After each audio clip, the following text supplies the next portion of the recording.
لله رب العالمين والصلاة والسلام على أشرف الأنبياء والمرسلين محمد بن عبد الله الأمين وعلى آله وأصحابه الغر الميامين ومن تبعهم بإحسان إلى يوم الدين أما بعد إن الله وملائكته يصلون على النبي يا أيها الذين آمنوا صلوا عليه وسلموا تسليما اللهم صل وسلم وزد وبارك على سيدنا ومولانا محمد وعلى آل سيدنا ومولانا محمد وبارك وسلم صلاة وسلام عليك يا سيدي يا رسول الله صلى الله عليه وآله وسلم.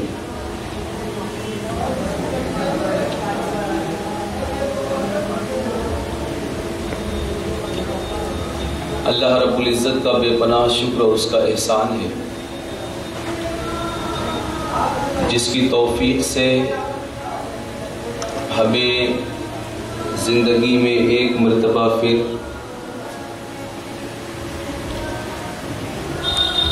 ماہ رمضان کی سعادتیں، اس کی برکتیں اور اس کے مقدس لمحات ہمیں میسر آئے. اللہ رب العزت سے دعا ہے کہ پروردگار عالم صحت و تندرستی اور طاعت الہی کے ساتھ ہم سب کو لمبی زندگی دے اور بار بار ان مقدس اور بابرکت ساعتوں اور ان رحمت والے ایام سے نوازے. یہ مہمان جو اللہ رب العزت کی طرف سے ہمارے درمیان تشریف لایا تھا، ان قریب ہم سے رخصت ہونے والا ہے دن دو دن میں، اور دنیا کا رواج اور اخلاق کا تقاضا اور اسلامی تعلیمات کے مطابق ہونا یہی چاہیے کہ ہمارے یہاں جو مہمان آئے وہ ہمارے یہاں رہے تو ہم اس کی پوری خاطر مدارات کریں، اسے عزت دیں، اس کی تکریم کریں، اس کی ضروریات اور اس کی پسند اور ناپسند کا خیال کریں، حتیٰ کہ جب وہ ہم سے رخصت ہونے لگے تو ہم سے راضی ہو کر رخصت ہو اور ہم سے رضامند ہو کر جائے، تاکہ جہاں سے وہ آیا ہے وہاں جا کر ہماری نیک نامی بیان کرے اور اسے بھیجنے والا بھی ہم سے خوش ہو جائے. ایک مہمان ہمارے یہاں آتا ہے، اگرچہ ہم سے اس کی کوئی رشتہ داری، کوئی تعلق اور کسی طرح کا کوئی لین دین نہیں ہوتا، لیکن وہ ہمارے کسی اہل تعلق یا ہمارے کسی شناسہ کا متعلق ہوتا ہے. ہم سے اس کا کوئی تعلق نہیں ہوتا، ہمارے کسی شناسہ سے اس کا تعلق ہوتا ہے، لیکن جب وہ ہمارے یہاں آنے والا ہوتا ہے تو ایک کال آ جاتی ہے پہلے کہ ہمارے فلاں متعلق آپ کے یہاں جا رہے ہیں، تھوڑا خیال رکھیے گا. تو ہم اس کی خاطر مدارات میں کوئی کمی نہیں چھوڑتے اور اس طرح اس کی دلجوئی اور اس کی پسند اور ناپسند کا خیال کرتے ہیں کہ ہمیں یہ خدشہ ہوتا ہے کہ کہیں سامنے والے نے ہم پر اعتماد کر کے اطمینان کر کے اسے ہمارے یہاں بھیجا ہے، ہم اگر اس کی مہمان نوازی اور خاطرداری میں کمی کریں گے تو یہ سامنے والے سے جا کر جو ہمارا دوست ہے، ہمارا اہل تعلق ہے، اس سے ہماری شکایت اور خاطرداری میں کمی کا شکوہ کرے گا.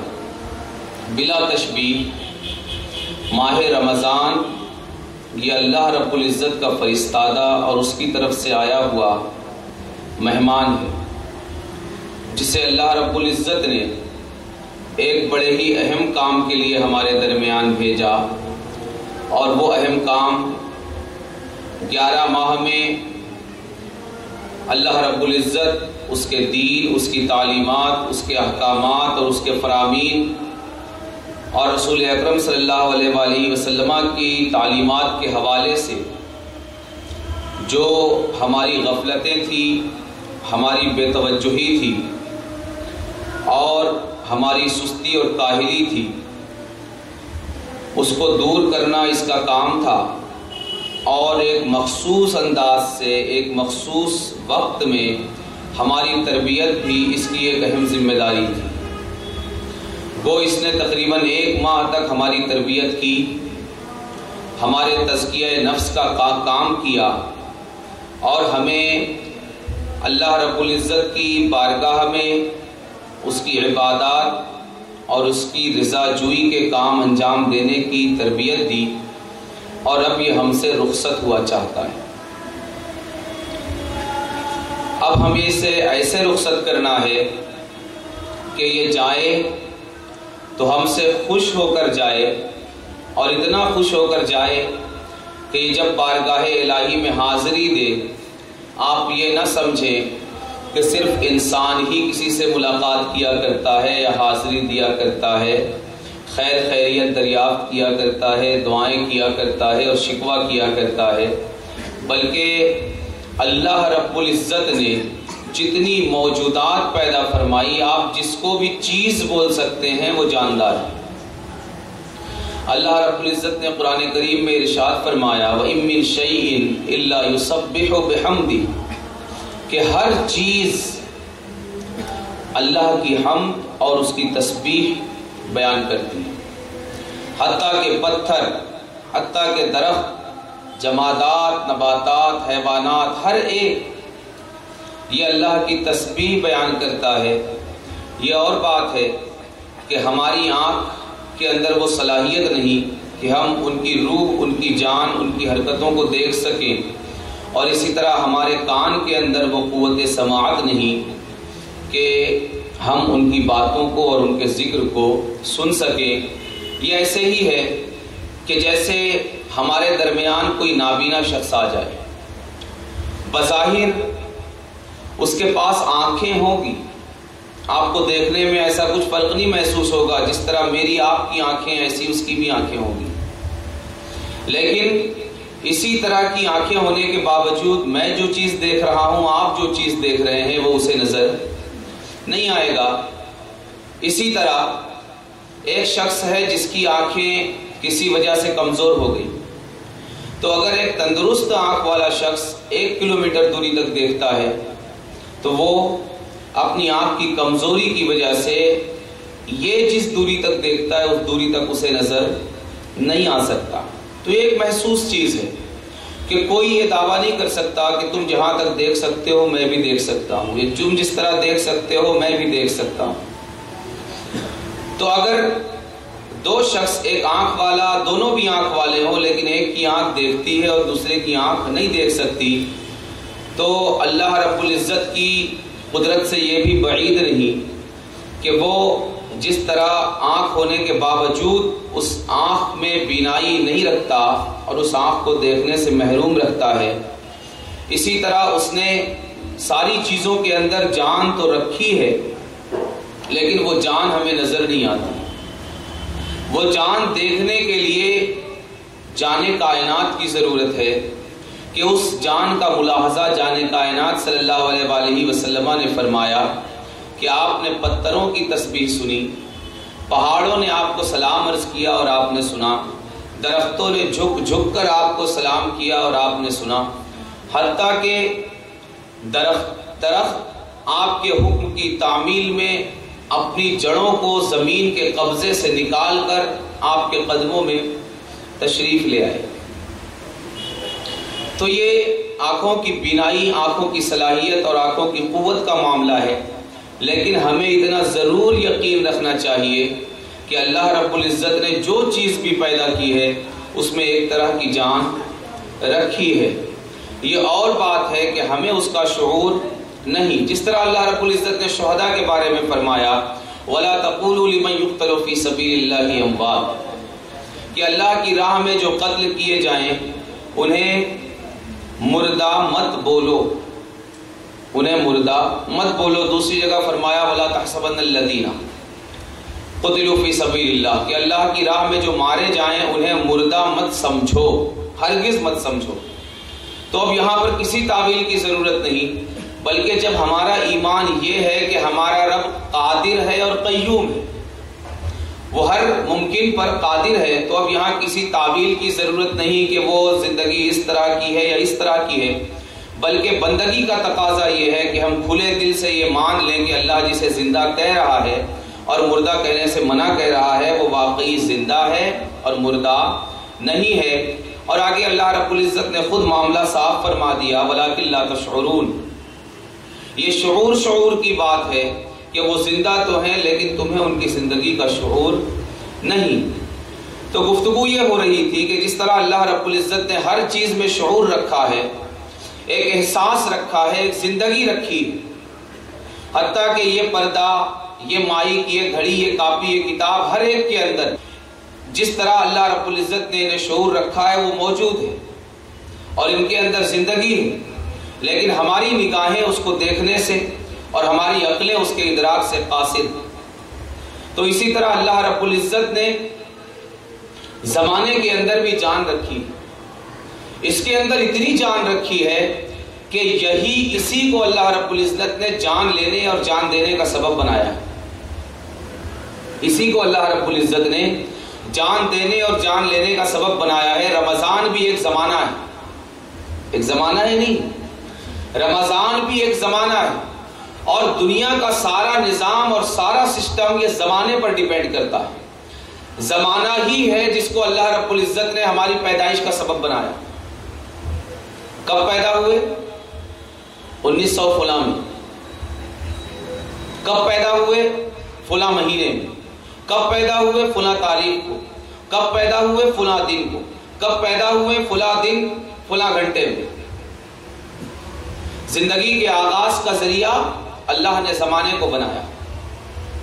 اسی طرح ہمارے بچپن کا ذریعہ بھی زمانے کو بنایا کہ ہمیں ماں کے پیٹ سے باہر آنے کے بعد جس چیز کو ہم بچپنا کہتے ہیں وہ ہم نہیں بلکہ ہم سے ریلیٹڈ ایک زمانہ ہے۔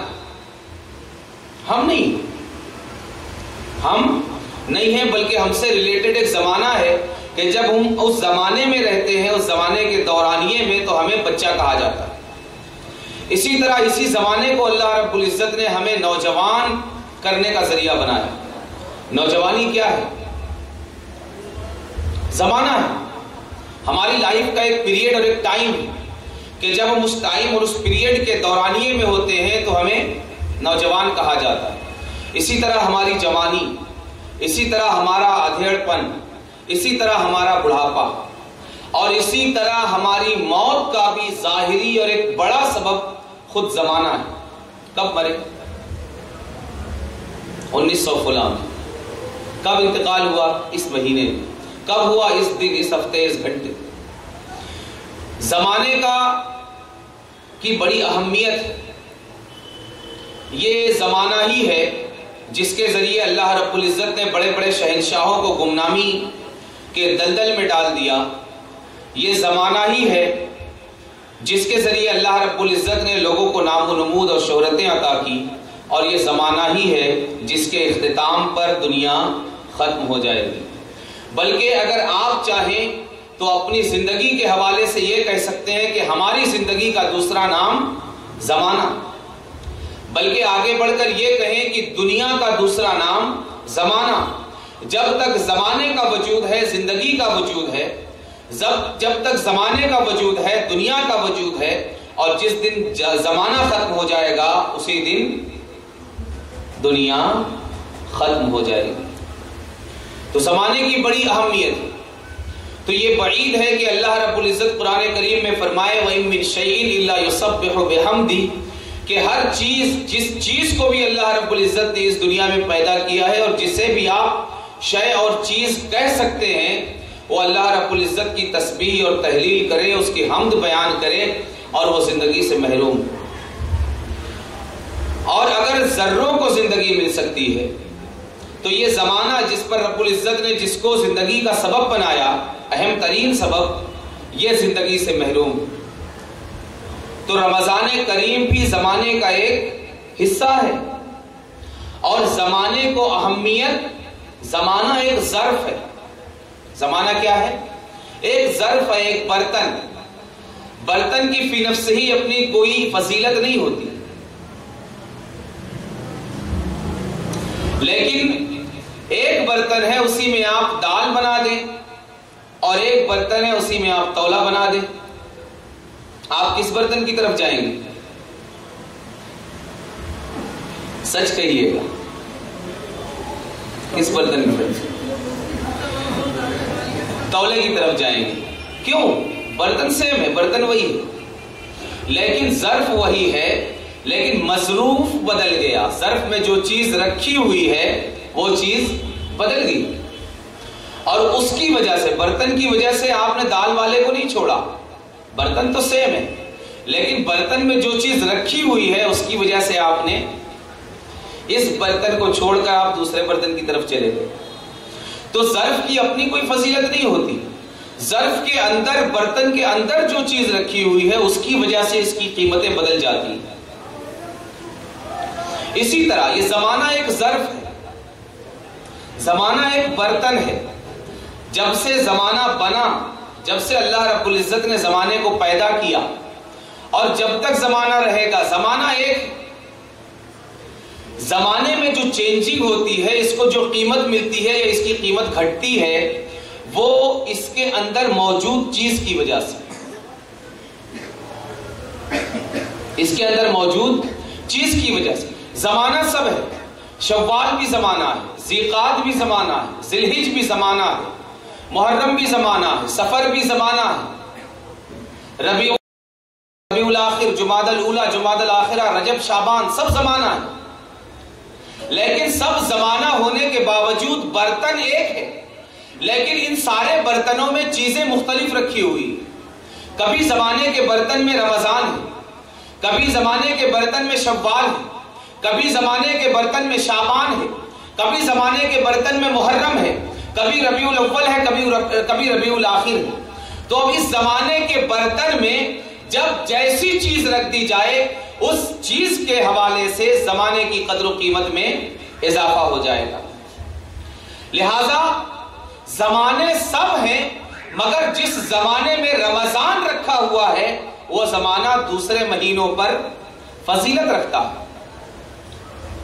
اسی لیے ہم کہتے ہیں کہ ربیع الاول یہ سارے مہینوں سے بہتر مہینہ ہے، اس لیے کہ برتن تو برابر ہے، یہ 12 مہینے کا زمانہ یہ یکساں ہے، لیکن اس میں ہمیں یہ دیکھنا پڑے گا، جب کسی زمانے کو کسی زمانے پر فضیلت دینی ہے، ایک برتن کو دوسرے برتن پر ہمیں فضیلت دینی ہوئی، تو ہم نے کیا دیکھا کہ مٹیریل کس میں ہے، تولا کس میں رکھا ہوا ہے، تو ہم نے دال والے برتن کو تولے والے برتن پر فضیلت دے دی۔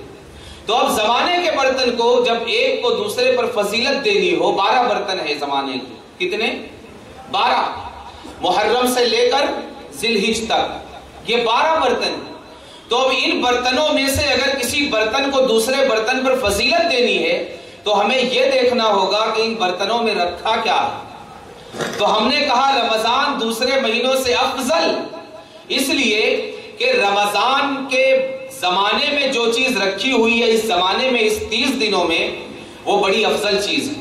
وہ کیا ہے؟ رمضان، جس کے حوالے سے یہ ہے کہ 1 کرو تو 70 ملتا ہے۔ کس کی وجہ سے؟ زمانے کی وجہ سے نہیں، رمضان کی وجہ سے۔ چونکہ رمضان اس زمانے میں ہے، اس لیے 1 کرو 30 ملے گا۔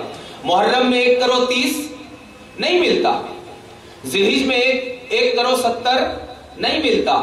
اسی طرح آپ دوسرے مہینوں میں اگر 1 کر لیں 70 نہیں ملے گا، ان 30 دنوں میں 1 کریں تو 70 کیوں ملتا ہے؟ اس لیے کہ زمانے کے اس برتن میں رمضان رکھا ہوا ہے۔ اس لیے 11 برتنوں کو چھوڑ کر اس برتن کو 11 برتنوں پر فضیلت حاصل ہے، کہ دوسرے برتنوں میں اتنا قیمتی مال نہیں رکھا ہے کہ 1 کرو اور 30 مل جائے۔ اور ہم ربیع الاول شریف کو اسی لیے رمضان پر بھی افضلیت دیتے ہیں اور رمضان سے بھی برتر مانتے ہیں، اس لیے کہ ہم نے قاعدہ کیا ذکر کیا کہ برتن کو اس میں رکھی ہوئی چیز سے فضیلت ملتی ہے۔ اس مہینے میں رکھی ہوئی چیز کی وجہ سے فضیلت ملی، اور وہ کیا ہے؟ رمضان۔ لیکن ہم نے جب ربیع الاول کی طرف دیکھا تو اسے کس کی وجہ سے فضیلت ملی؟ اسے اس کی وجہ سے فضیلت ملی جس کی وجہ سے رمضان ملا، اور جس کی وجہ سے رمضان کو فضیلت ملی، بلکہ اس کی وجہ سے فضیلت ملی ان دنوں میں وہ چیز رکھی ہوئی ہے جس کی وجہ سے خود زمانے کو وجود ملا، خود اس کائنات کو وجود ملا۔ اس لیے ہم نے اس قاعدے کے مطابق کہ برتن کی وجہ، برتن میں رکھی ہوئی چیز کی وجہ سے برتن کو فضیلت ملتی ہے، اس لیے ہم نے کہا کہ زمانے کا وہ پیریڈ جب نبی اکرم صلی اللہ علیہ وآلہ وسلم دنیا کو ملے وہ سارے زمانوں سے افضل ہے، اس لیے کہ زمانے کے اس پیریڈ میں جو چیز رکھی ہوئی ہے اس کی مثال زمانے کی دوسری چیزوں میں ہمیں نہیں ملتی۔ تو زمانے میں بات یہ چل رہی تھی کہ زمانے میں جان ہے، بلکہ ساری چیزوں کی جان کا اللہ رب العزت نے اسے ذریعہ اور سبب بنایا۔ صبح کی الگ تاثیر ہے، شام کی الگ تاثیر، دن کی الگ تاثیر ہے، رات کی الگ تاثیر۔ یہی زمانہ جنوری میں آ جائے اس کی الگ تاثیر، فروری، مارچ، اپریل، مئی میں آ جائے اس کی الگ تاثیر، بڑی تاثیریں ہیں۔ جو کام دن میں ہو سکتا ہے رات میں نہیں ہوتا، جو رات میں ہو سکتا ہے دن میں نہیں ہوتا۔ اللہ رب العزت نے آپ دیکھیں روزوں کو کس چیز سے ریلیٹڈ کیا؟ زمانے سے، کہ جب سورج فجر طلوع ہونے سے پہلے آپ کھانا پینا بند کر دیں اور سورج غروب ہونے کے بعد آپ افطار کر دیں، یہ کیا ہے؟ یہ ابتدا اور انتہا کیا ہے؟ یہ زمانہ ہے۔ اللہ رب العزت نے روزے کو کس سے ریلیٹڈ کیا؟ زمانے سے ریلیٹڈ۔ ساری نمازوں کے اوقات کس سے ریلیٹڈ ہیں؟ زمانے سے ریلیٹڈ۔ حج کس سے ریلیٹڈ ہے؟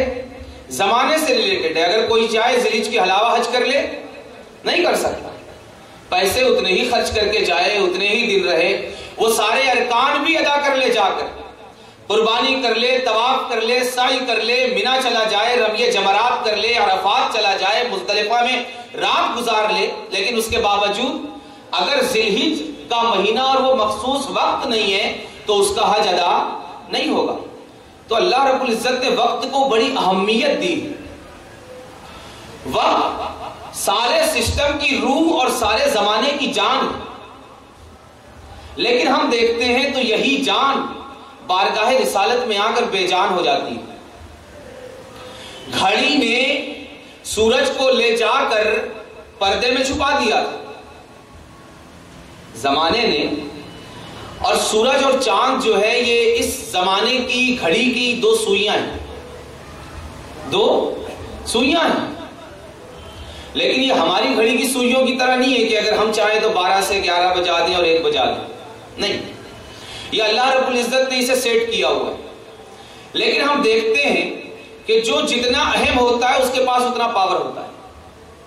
چونکہ مصطفیٰ جان رحمت صلی اللہ علیہ وسلم وجہ تخلیق کائنات کہ بنا ہی سب کچھ ان کے لیے، اس لیے جس طرح ہمارے گھڑی بنانے والے نے گھڑی ہمارے لیے بنائی، یہ گھڑی میرے لیے بنائی۔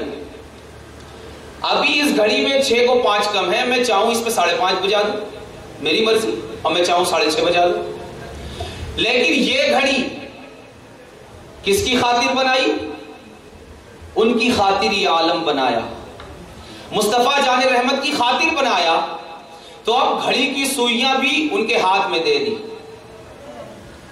کہ جب چاہیں پیچھے لے آئیں اور جب چاہیں آگے بڑھا دیں۔ سورج یہ وقت کی ایک سوئی ہے جو 12 سے آگے بجا چکی تھی، سورج غروب ہو چکا تھا، لیکن حضرت علی کی نماز قضا ہوئی تھی آپ کی رضا کے لیے، اور آپ کی اطاعت میں مصطفیٰ جان رحمت صلی اللہ علیہ وسلم نے اشارہ کیا اور سورج لوٹ آیا۔ تو ہر چیز زمانے کے آگے جھکی ہوئی ہے، ہر چیز۔ ہم میں سے اگر کوئی چاہے کہ ہمیشہ جوان رہے، نہیں رہ سکتا. کیوں؟ اللہ رب العزت نے زمانے کو سبب بنا دیا ہے ہماری جوانی اور بڑھاپے کے لیے. ایک پیریڈ ہے، اس سے آگے ہم جوان نہیں رہ سکتے. ایک پیریڈ ہے، اس سے آگے ہم ادھیڑ نہیں رہ سکتے. ایک پیریڈ ہے، اس سے زیادہ ہم بچہ نہیں رہ سکتے. کوئی چاہے کہ ہم ہمیشہ جوان رہے، نہیں ہو سکتے. ہر ایک زمانے کے آگے جھکا ہوا ہے اپنی حالت کے بدلنے میں کہ اللہ رب العزت نے اسے سبب بنا دیا ہے. لیکن وجہ تخلیق کے آگے زمانہ جھکا ہوا ہے. گفتگو یہ ہو رہی تھی کہ زمانے میں جان ہے، ہر چیز میں جان ہے. یہ رمضان رب کا مہمان ہے، یہ ایک زمانہ ہے. بہت سے زمانوں پر اسے فضیلت ہے.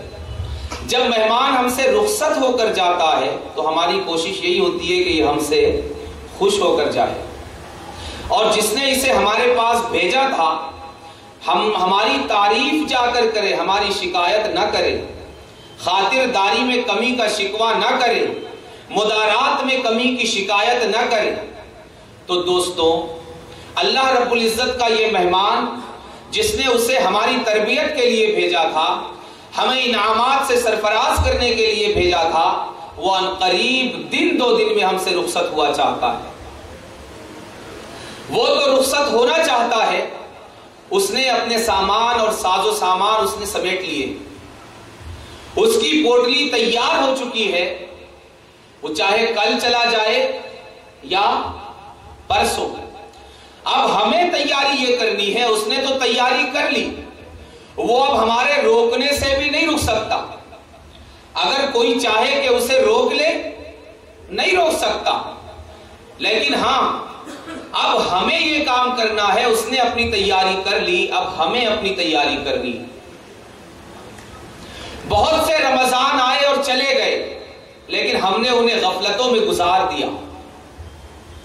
رمضان آیا، رمضان کا رنگ ہم پر نہیں چڑھ سکا، رمضان کا اثر ہم قبول نہیں کر سکے، رمضان کی بات ہم نہیں مان سکے.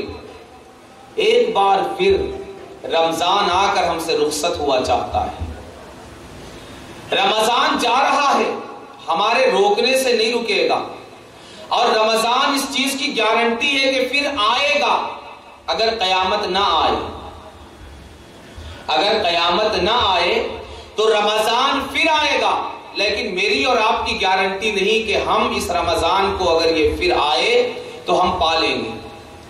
ہمیں یہ کرنا ہے کہ ہمیں تو ہر آنے والے رمضان کو اپنی زندگی کا آخری رمضان سمجھنا ہے.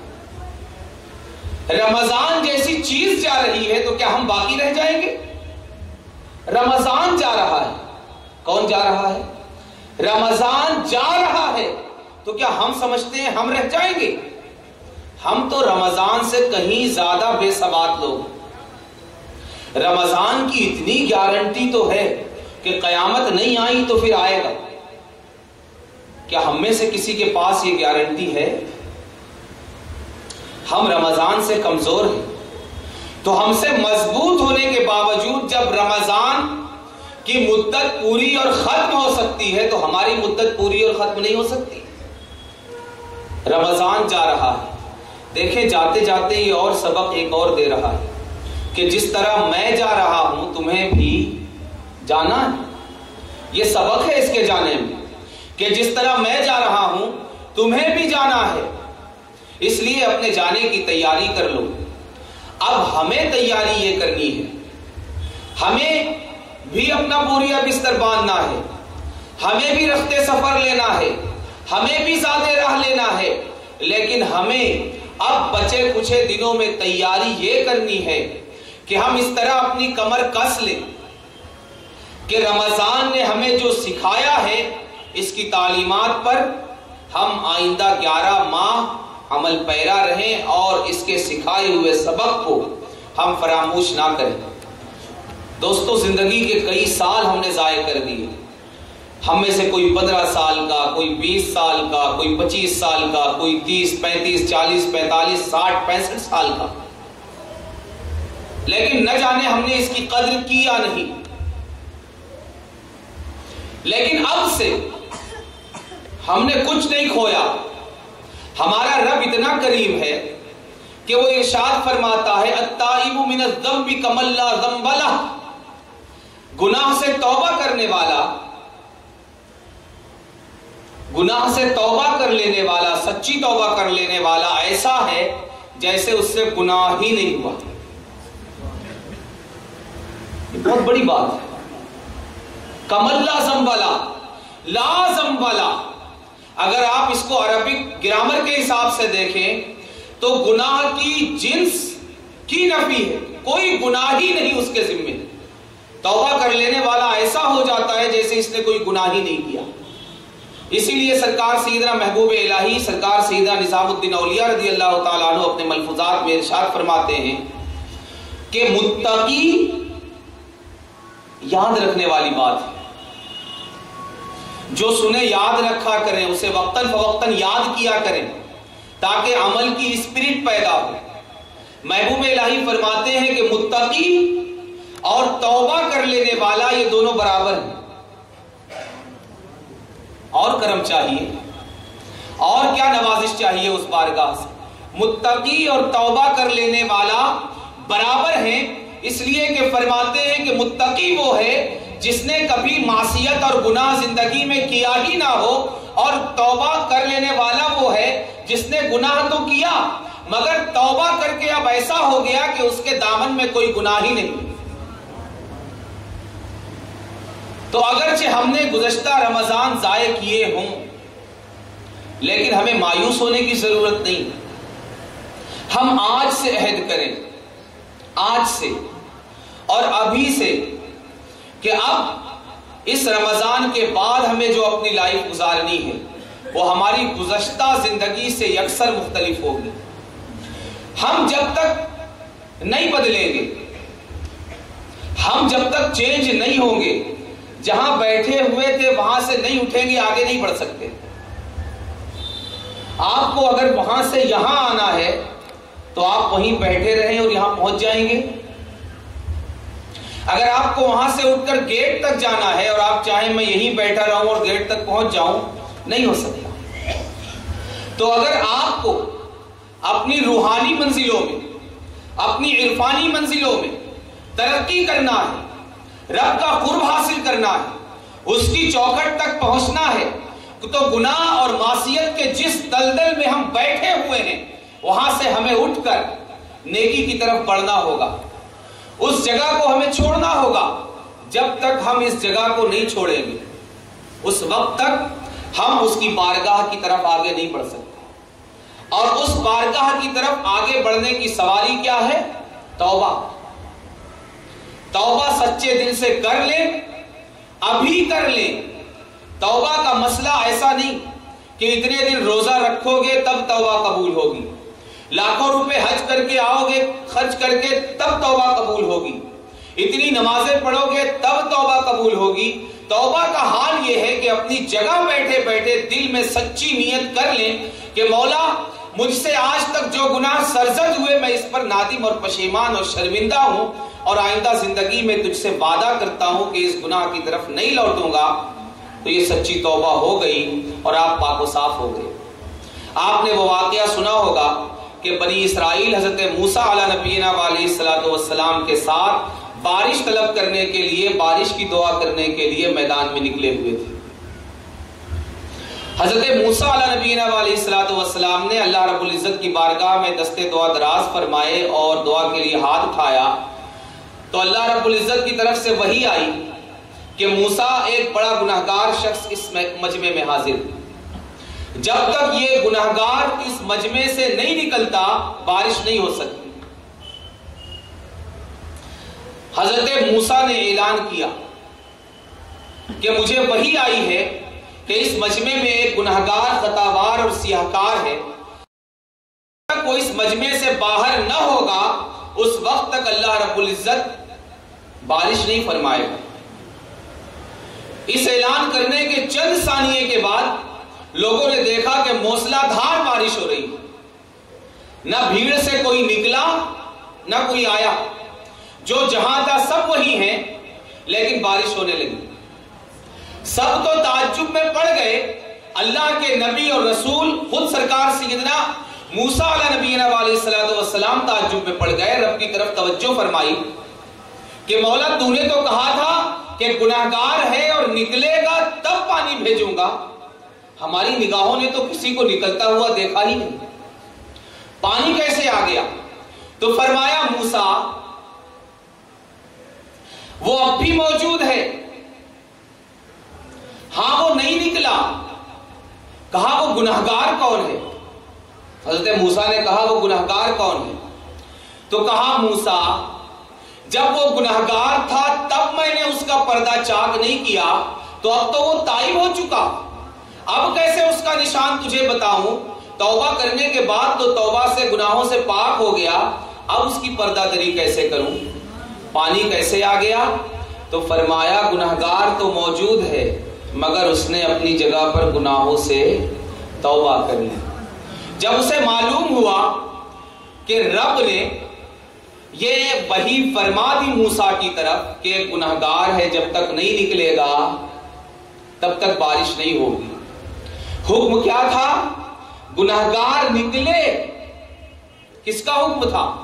اسی کا حکم تھا جس نے گناہوں کو بخشنا ہے، لیکن وہ نکلا نہیں، وہی کھڑا ہو کر اپنی جگہ سے ہلا بھی نہیں، وہی کھڑے کھڑے اپنے گناہوں پر نادم پشیمان اور شرمندہ ہو گیا۔ رب نے اس کے گناہ بخش دیے، اور بخشنے کے بعد بھی اسے نکالا نہیں،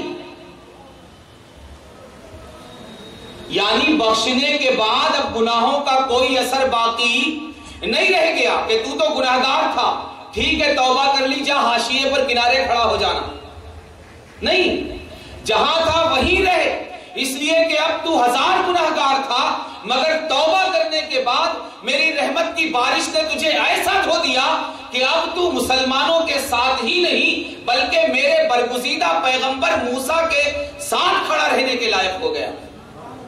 لمحے میں گناہ زندگی بھر کے تھے، خطائیں زندگی بھر کی تھی، معصیتوں کی آلودگی ایک لمبے عرصے کی تھی، مگر ایک لمحے کی توبہ اور ایک لمحے کی رحمت نے اسے گناہوں سے ایسا پاک صاف منزہ کر دیا کہ اب اللہ کے برگزیدہ پیغمبر کے ساتھ آپ کی صحبت میں رہنے، کھڑے رہنے، بیٹھنے کے لائق اسے۔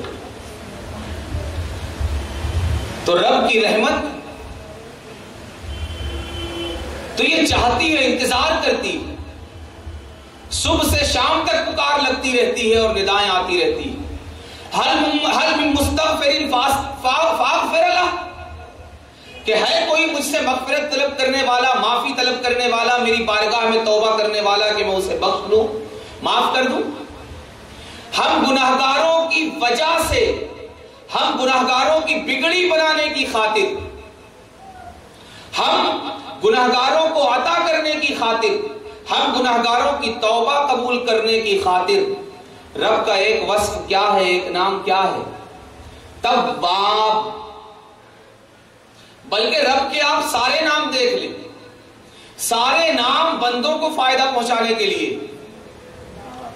اللہ کے سارے نام بندوں کو فائدہ پہنچانے کے لیے، اور ہمارے نام بے معنی ہو سکتے ہیں کہ ہم ایک کالے کلوٹے شخص کا نام چاند رکھ دیں، ہو سکتا ہے کہ چاند خوبصورت ہوتا ہے مگر ہم ایک کالے کلوٹے شخص پر اس کا اطلاق کر دیں، لیکن رب جو نام رکھتا ہے وہ اپنے معنی پر پورا اترتا ہے۔ رب کتنا کریم، رب کتنا کریم، اپنا نام کیا رکھا؟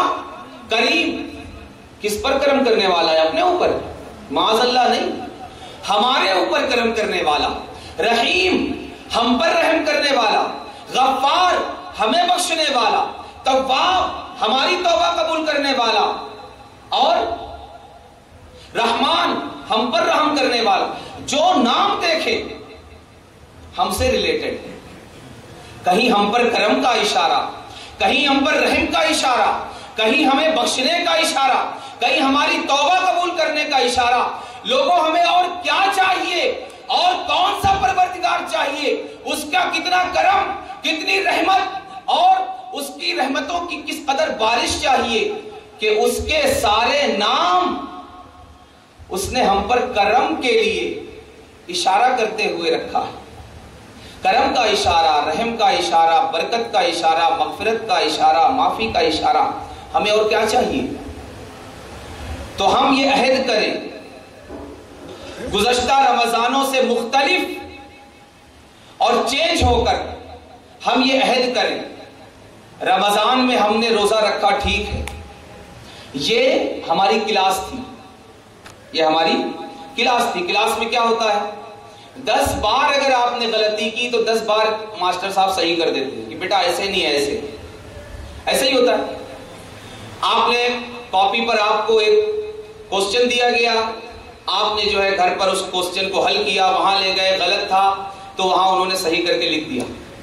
لیکن جب چند مہینے جو تعلیم کا پیریڈ ہے وہ ختم ہو جائے گا اور امتحان گاہ میں آپ بیٹھیں گے تو اب وہاں اگر لکھ دیا تو ماسٹر صاحب وہاں صحیح کر کے نہیں دیں گے۔ ایسا کوئی اسکول ہے کیا؟ وہاں صحیح کر کے نہیں ملتا۔ تو یہ رمضان، یہ پورا مہینہ ہماری کلاس کے دن تھے، یہاں تربیت تھی، یہاں ٹیوشن تھی، یہاں ہمیں سکھایا جا رہا تھا۔ اگر ہم روزہ غلط طریقے سے رکھ رہے تھے ہمیں بتایا جا رہا تھا، اگر ہم غلط انداز سے زندگی گزار رہے تھے رمضان ہمیں بتا رہا تھا۔ لیکن اب 11 ماہ یہ کلاس ختم ہونے کے بعد اب یہ امتحان، تو خدا کے لیے یہ اس ایک پیغام کو اپنے دامن سے باندھ لیں کہ رمضان کے بعد آنے والے 11 ماہ بھی ہماری کوئی نماز قضا نہ ہو تو اللہ رب العزت کی ذات سے امید ہے کہ پروردگار عالم دیگر گناہوں سے بھی ہماری حفاظت فرمائے گا۔ وما علینا الا البلاغ۔